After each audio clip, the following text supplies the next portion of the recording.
Shalom adik-adik, apa kabarmu hari ini? Luar biasa, dahsyat, fantastis, yes. Ketemu lagi sama Karipka. Hari ini kita mau dengar firman Tuhan, masih tentang anak inisiatif. Tapi sebelum kita dengar firman Tuhan, kita mau memuji Tuhan dulu. Kita mau gerakin badan kita, yuk.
Nah, adik-adik, kita kan udah gerakin badan kita. Sekarang kita mau dengar firman Tuhan ya. Tadi kakak udah bilang hari ini kita akan belajar dan dengar tentang anak inisiatif. Apa itu anak inisiatif? Kali ini kita belajar kalau anak inisiatif dia adalah anak yang berani bersaksi. Ada yang tahu nggak bersaksi apa? Jadi, kalau berdasarkan Kamus Bahasa Indonesia, bersaksi artinya mengakui yang sebenarnya atau memberitahukan yang sebenarnya. Jadi, kalau menurut gereja, bersaksi itu artinya memberitahukan tentang kebaikan Tuhan dalam hidup kita sehari-hari. Siapa di sini yang merasa kalau Tuhan itu baik? Aku, semuanya kan? Nah, karena kita tahu Tuhan baik sama kita, karena kita tahu Tuhan sayang sama kita, karena kita juga tahu Tuhan selalu menjaga kita juga harus bersaksi adik-adik. Kita harus memberitahukan ke orang-orang kalau Tuhan itu baik loh sama aku. Nah, sekarang akan menanya, kira-kira kenapa ya kita harus bersaksi? Ada yang tahu nggak? Ya, salah satunya kita mau memberitahukan tentang Tuhan agar orang-orang yang nggak kenal Tuhan, mereka jadi percaya sama Tuhan. Nah, di Alkitab contohnya tuh seperti apa sih? Kita mau baca yuk Alkitab bareng-bareng di Matius 9. Di Matius 9 ayat 20-21 ada di sini ya. Kita baca sama-sama yuk. Pada waktu itu, seorang perempuan yang sudah 12 tahun lamanya menderita pendarahan maju mendekati Yesus dari belakang dan menjamah jubahnya.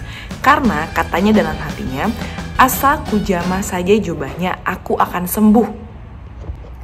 Nah, sekarang kalau Adik-adik mau tahu cerita tentang wanita yang pendarahan, kita akan lihat dulu videonya, oke? Ada seorang perempuan yang sedang sakit pendarahan selama 12 tahun.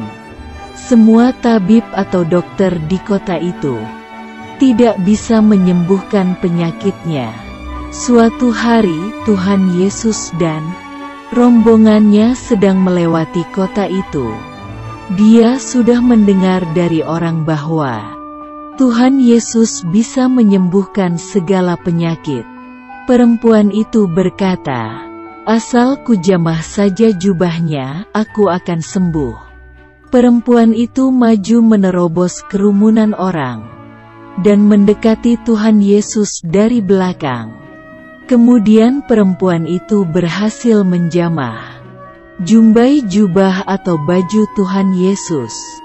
Pada saat itu juga berhentilah sakit pendarahannya dan dia telah menjadi sembuh. Tiba-tiba Tuhan Yesus berkata, siapa yang menjamah aku? Karena tidak ada yang mengaku, Petrus berkata, Guru, orang banyak mengerumuni dan mendesak engkau. Tuhan Yesus berkata, ada seorang yang menjamah aku, sebab aku merasa ada kuasa keluar dari diriku. Perbuatan perempuan itu ketahuan, lalu dia gemetar dan tersungkur di depan Tuhan Yesus. Tuhan Yesus berkata, hai anakku, imanmu telah menyelamatkan engkau, pergilah dengan selamat. Perempuan itu sangat bersukacita karena sudah disembuhkan oleh kuasa Tuhan Yesus. Firman Tuhan Kitab Markus pasal 6 ayat 56. Dan semua orang yang menjamahnya menjadi sembuh.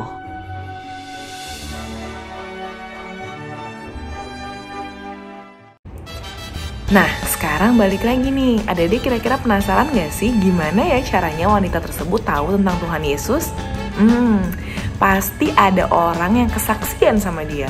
Mungkin anak sekolah minggu di gerejanya, atau mungkin tetangganya, atau mungkin orang tuanya.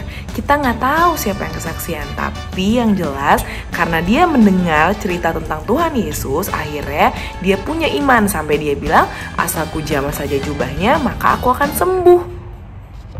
Jadi adik-adik, kita juga harus bersaksi. Kita harus berani bersaksi karena percayalah kalau engkau bersaksi, maka engkau juga akan memberkati orang-orang. Siapa tahu ada juga orang-orang yang akan sembuh gara-gara kesaksian kamu. Atau siapa tahu iman orang-orang bakal bertambah karena kesaksian kamu. Jadi adik-adik, kalau di gereja lagi ada kakak gereja ngomong, siapa yang mau kesaksian? Langsung angkat tangan ya, langsung bilang, aku mau kesaksian. Nah, sampai di sini dulu firman Tuhan Karibka hari ini. Kita ketemu lagi minggu depan. Terus berdoa, jaga kesehatan, jaga protokol kesehatan. Sampai jumpa semuanya. Bye-bye.